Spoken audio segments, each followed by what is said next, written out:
Il a milité toute sa vie pour l'indépendance des pays d'Afrique du Nord. Il est parvenu à chasser pendant plusieurs années les colons européens du Rif, et il a modernisé le nord du Maroc en créant une république. Voici l'histoire de l'émir Abdelkrim al-Khattabi. À Mazir, Abdelkrim al-Khattabi est né en 1882 dans le Rif, au Maroc.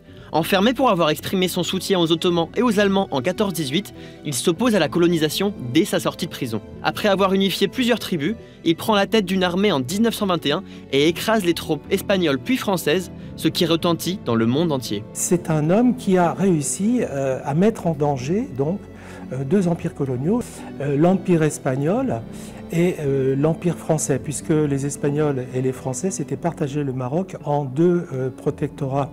En 1923, il fonde la République du Rif, premier territoire indépendant en Afrique du Nord.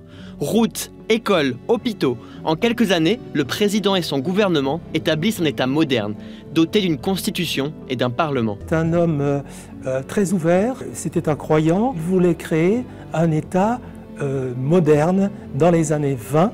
Il est venu vraiment bien en avant sur son temps. Sous l'égide du maréchal Pétain, la France et l'Espagne finissent par s'allier.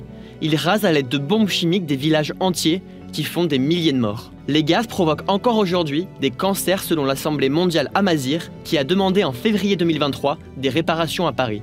Moins nombreuse et équipée, craignant un véritable génocide, l'armée rifaine capitule en 1926. Exilé sur l'île de la Réunion pendant une vingtaine d'années, Abdelkrim al-Khattabi parvient à s'enfuir en Égypte, où il fonde le Comité de libération du Maghreb. Il y rencontre Habib Bourguiba, Che Guevara et échange avec Ho Chi Minh.